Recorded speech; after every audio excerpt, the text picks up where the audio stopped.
Live from the chicken wing capital of the world, Buffalo, New York. You're listening to the Child Care Bridge Podcast, your source for the best tips, tools, and tactics on how to market and grow your child care center, ensuring total domination. Total domination. This is the Child Care Bridge, and this is your host, Michael Tasner.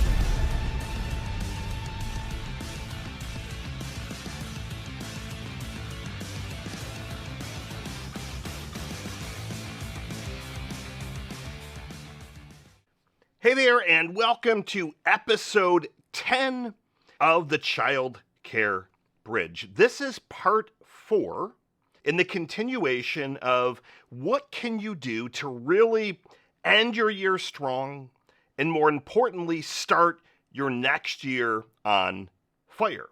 As I've talked about in the last couple of podcast episodes, this is a time when a lot of center owners, they start to take their foot off the gas a little bit.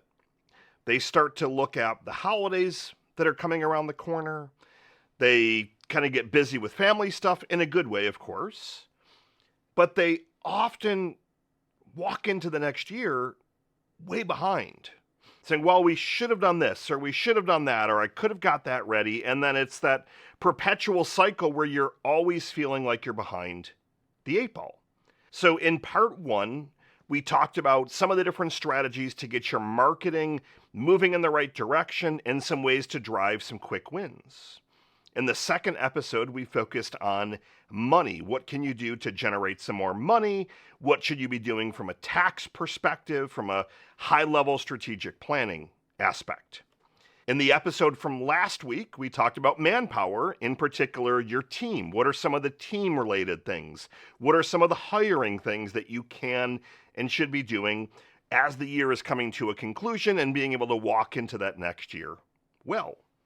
This final episode is the 4th M of what I call a no-joke childcare center, and it is methodologies. So marketing, money, manpower, methodologies, the 4 aspects that make up a successful childcare business. A business that serves you long after you're gone. It serves you if you decide to sell the business, if you decide to do some kind of ESOP with your employees, if you want to continue to retain it and have it produce cash flow. But those 4 aspects, marketing, money, manpower, and today we're going to focus on methodologies, allow you to kind of free up your time. It allows you to make sure that you're making money, that your team is working without you, that every single thing doesn't have to rely on you. Make sure that your systems and processes are being followed. So methodologies is a bit all-encompassing, but it focuses on kind of 2 different areas. The first area is systems and processes, which we're going to talk about in just a second. And the other area is more of the strategic side. So what are some of your high-level plans? What is the vision for this business that you have? When I look at concluding a year, all of the M's are extremely important. Money is one that you definitely want to make sure that you tackle regardless, because if you walk into the next year and you didn't do some of the strategic tax planning, that could be an extremely costly mistake. I want you to execute a couple things from each of the M's, but I saved this last one because I would argue that without these aspects, the methodologies, a lot of the other things you're going to try and deploy are going to be very, very challenging. Or when you encounter a roadblock, if you don't have that vision to fall back on and start to look at, well, what do we need to pivot? What needs to change? Does this fit in alignment with the path that I'm looking at going? You're going to be up for a bit of an uphill battle. So 2 different areas, again, of methodologies. And in particular, what I'm looking for you to execute this year is cleaning up some of your systems and processes. And there's a lot of different ways that you can do this. The easiest way is you turn it into a little bit of a competition with your staff. And you say, okay, great. Over the next 30 days, what I'm looking for you to do, and whether it's at the beginning of their shift, middle, end, it really doesn't matter. But you want to carve out a specific time, ideally when they're doing it. And you want to have them write down the different things that they're doing. Example, and they're going to be different for each role. So the receptionist, if you have a receptionist, they're going to be checking families in, looking at IDs, buzzing people, answering the phones. What are all those different things that they're doing throughout the day? And if you have your team do this, where they're essentially activity logging for 2, 3, 4 days, doesn't have to be every single day, but I want it to be more than one. So ideally, it typically is a 3-day thing. You want to take all those different documents and you want to compare them to what do you have a written or video process for. So for example, if we're sticking with the receptionist, if the receptionist says, here are the different things that I'm doing. I'm checking IDs, for example. If it's someone that is picking up at the end of the day and they're not on this approved list. Okay, great. So they wrote that down. And then you go and you look at what do you have documented and you realize, well, geez, we actually don't have a documented process. I've talked about the process and we've told them what to do, but it's not in any kind of employee manual. It's not as a standard operating procedure. What you're looking for in this systems documentation is not to make sure that every single thing is documented before the year is up, but to look at, are there a couple of things that you realized, well, geez, the team member is doing these things, but there's no process for it. And with that, you can either A, document the process yourself, and I'll link a standard operating procedure template for you, or B, you can ask them to document it. Now, I'm a huge fan of all things video, so you can use tools like loom.com. Use Loom is one of my favorite screen recording tools. And you don't have to necessarily just record your computer screen, but they could hit record and they could talk through the process. Hey, it's Michael. So I want to talk through the process of checking an ID for someone that comes in that isn't on a list. So step 1, when they're coming to pick up their child, they present an ID. We go to this system to check to make sure that the ID matches someone that's approved to pick up that child. If they're not on that list, the process is XYZ. Step 1, we have to call someone that's on this list to verify that this person can actually pick up their son or daughter. B, we have to get documentation. If something has to be in writing. C, we check with the child. So what are all those different steps? So I'm recording that as a video in Loom, done. I can send that off to you, the owner, and then you can have that documented. There's lots of fancy artificial intelligence tools that can actually take that video and do it for you if you really want to get fancy. But the reason that I would encourage you to have some of your team do videos is that A, it's a little bit faster. So you can talk a lot quicker, and if they're able to kind of do it ad lib, they can shoot a couple of videos very, very quickly. Doesn't have to be anything overly fancy. It can be with their iPhone, their Android. They don't have to have a full-blown computer with a webcam. Obviously, if they have a computer station with a webcam and a good microphone, that's ideal. But again, it doesn't have to be anything crazy. Like they literally could be using their cell phone. It doesn't even have to use the Loom app. They could just record a video if you really wanted to take it down to the basics. But what I like about video is it's taking the pressure from you having to make sure that you have a complete grasp of every single process. It's putting some ownership on them. And then you're able to then listen to that. And if you know the process well, okay, great. You're going to hear how they're doing it. You can document that, but then make any tweaks to that particular process.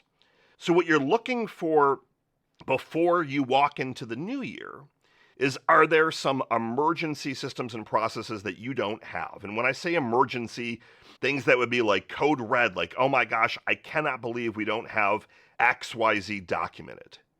I can't believe we don't have a fully documented process for what happens if we're out of ratio. What happens when an inspector shows up? Like you want to look for some of those things that don't have a well-documented process or anything documented. Make that master list as your team went through and they wrote down all the things that they're doing. Maybe that list has 100 things on it. And then you start to say, great, of these 100, we have a written process for 50. And of the remaining 50, 10 of these I would label as code red, urgent, we've got to get it done. And that is where you invest your time in the remaining of the year. And then you walk into the next year and you start chipping away at those additional processes. I love to provide some kind of additional incentive for your team to do this, little gift card, restaurant gift certificate, something just to continue to show the appreciation. It's always great around the holidays as well. You can turn it into a contest, whoever gets their videos done the fastest. If everyone gets them done, there's a $100 bonus to everyone. However you want to make it into a little bit more of a game rather than just saying, hey, can you send me 10 videos of what you do every day? That's the first piece. That is more of the systems and the standard operating procedures of these methodologies. The other part of the M to methodologies that I really want you to do before the year is up is to craft a document that I like to call a painted picture. I'm going to give you an asterisk to this. The asterisk is that there are a lot of different templates that you can look at using. There's a lot of different frameworks that you can look at using. I personally coach, mentor, train on the framework called Painted Picture, which was written about by a gentleman named Cameron Harold. He was the former chief operating officer for 1-800-GOT-JUNK. He renamed it into Vivid Vision, and he wrote an entire book about it. But I'm going to boil this down to you very, very simply. A painted picture is a strategic document of where you see your center 3 years out. And what you do is you start to craft all the different sections. How many locations do you have? Do you get one? Do you have 50? Who are you serving? What kind of awards are you winning? How much money are you making? How many employees do you have? And it's all written from a place of it already happened. So for example, let's say my center is ABC Academy. Boy, the last 3 years have been nothing short of amazing. We opened up our 15th center right before the year was up. We have 300 team members. Our enrollment is at this number. And profit-wise, at each of the locations, we're profiting $200,000 a year. We've been able to invest in this. We're able to do this. And so you start to go through, but you do it methodically. And you are aiming to get everything out of your head onto paper. Now, why is this document important? Why is it important? If you walk into any year without a vision that you can then convey to your team, share with your team, you're going to be thinking one thing, they're going to be thinking something completely different. If you're thinking our plan, our growth plan is X, and they're thinking you're only going to have one location, if they end up quitting and leaving because they feel like there's no advancement opportunities, because you didn't tell them that you wanted to open up 3 locations this year, and one of which is already purchased and acquired, and another one is already in the works, but you never conveyed that. If you didn't paint that picture for what 3 years from today is going to look like, the goal is to not only get them aligned, but get them excited. You want to get them excited about where your center is headed. Now, even if your vision is to have one location and you do not want that to change, you can at the very least still continue to paint that picture. Maybe the one location, your goal is all about providing the best care possible, the best curriculum possible, but then talk about all the other things that you want to do. Maybe you want to start to have a bus. Maybe you want to completely overhaul the playground. You want to have these strategic partnerships. What are all the different things that you want to see come true, written as if they had already happened? And that is the secret sauce. It's not putting down a wish list of, oh, these are the things that I want. It's a wish list written as if it already had happened. Because when you're reading it, when your team is reading it, that's what starts to move it into reality. And then you're able to take that document and refine it once or twice a year. This isn't something that you're going to update 15 times a year. But what's going to happen is as you have this document and you start to share it with your team, magical things are going to start to occur. And this is something that 10 years ago I never would have believed.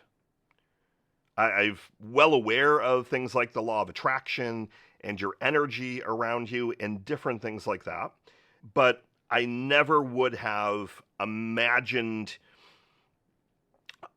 a lot of things coming true just because they're written down.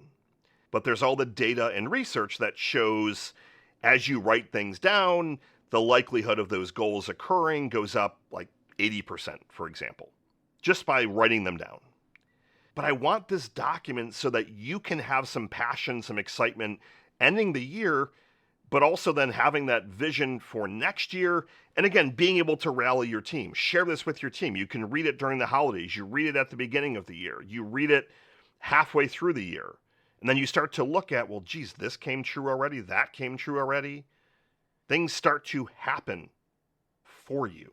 They start to just move, and the universe starts to deliver these things because you have it out there to the universe. But your team also has it. So what if someone on your team knows of a child care center that is looking to be sold, for example? They used to work there, and they know that it's in your painted picture, and they bring it to you. Like, those kinds of things will start to happen because they're starting to march to the same drum that is in your head. Entrepreneurs, myself, I'm guilty of this all the time. You have this grandiose vision, but then if you never put it on paper and share it, nobody knows it's in your head. A lot of those things then just are in your head. They never end up coming into reality. And it doesn't mean that every single thing you write is going to come true. But I promise you that things are going to start to happen. Things are going to start to happen. Now, I like to use, again, the framework of painted picture / vivid vision. I like the name painted picture better, but vivid vision is the other term in book, if you'd like to read that book.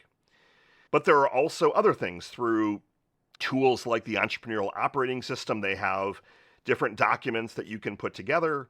There's a lot of different frameworks, and it's very different, though, from a vision board. So vision boards are great. I love vision boards. I have one at my home as well as my office so that I can visualize. That is to kind of help you get your mind flowing. Those are pictures to continue to act as triggers for you. This is a lot more strategic and a lot more methodical, but it's not the how. You're not writing. If you're saying at the end of 3 years, so we acquired 10 locations and it was amazing. You're not going to then write, this is exactly how we did it. The how starts to come, and that's what you also have team around you for. Your job before this year is up is to have a document that paints a picture of what 3 years from now looks like across all the different areas. Number of locations. What does your team look like? What do your financials look like? Your culture. What are you doing in the business? How much are you working? How much profit are you making? What does your curriculum look like? Any charitable stuff? What does the equipment across your center or locations look like? How many hours are you working? All those different things. And you're going to write different paragraphs below each. This is what our team looks like. And again, it's not the how. Oh, we had to do $500,000 of ads on Indeed to get this team. That's not what this is. Get it out of your head onto paper. And my last action for you in this 4-part series is to share it with your team. It's great to have the document written, but I then need you to share it with your team. And ideally, you're going to read it like this so that they can feel that energy from you. It is one of the most powerful things that I do 2 or 3 times a year is I read my painted picture to my team verbatim. Minimum twice a year, typically 3 times. Typically the beginning, middle, and then sometime a little bit before the end. That's what I have for you. A lot of actions, I know, but if you want to start your year on fire next year, these are the different things that you need to start getting implemented now. As always, comment, like, share, give me some love, throw some questions my way, and make sure you tune in for our next episode. Have a wonderful rest of your day. Good morning, good afternoon, and good night.